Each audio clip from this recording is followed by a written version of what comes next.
জঙ্গিপুর মহকুমা হাসপাতালে ধুন্ধুমার, nursing staff এবং নিরাপত্তা রক্ষীদের উপর হামলার অভিযোগে গ্রেপ্তার 4 জন। রবিবার ধৃতদের জঙ্গিপুর কোর্টে পাঠায় পুলিশ। জানা গেছে, রবিবার দুপুরে রঘুনাথগঞ্জ থানার নয়া মুকুন্দপুর এলাকার বাসিন্দা সাপে কাটা এক রোগীকে হাসপাতালে ভর্তি করানো হয়। ধীরে ধীরে তার শারীরিক অবস্থার অবনতি হতে থাকে, মৃত্যু হয়।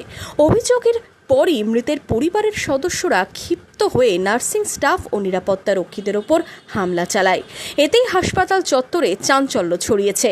এই ঘটনায় নিরাপত্তা নিয়ে প্রশ্ন তুলেছেন নার্সিং স্টাফ থেকে হাসপাতালের কর্মীরা।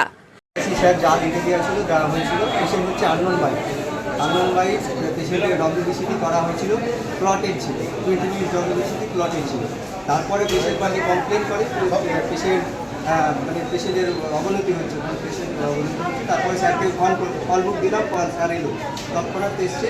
আবার স্যার যেগুলো অ্যাডভাইস দিচ্ছে সেগুলো আমরা দিতেই আছি। পেশেন্টে দেওয়ার পর স্যার ক্লিনিক্যালি ডেথ বলে ঘোষণা করে। তারপরে যখনই ডেথ বলে ঘোষণা করে তারপরে আমাদের উপর হামলা হয়। খবর পেয়ে হাসপাতালে পৌঁছয় পুলিশ। সেখান থেকেই 4 জনকে গ্রেপ্তার করে পুলিশ।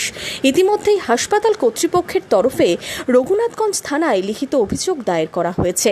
সোমবার ধৃত 4 জনকে জঙ্গিপুর কোর্টে পাঠায় পুলিশ।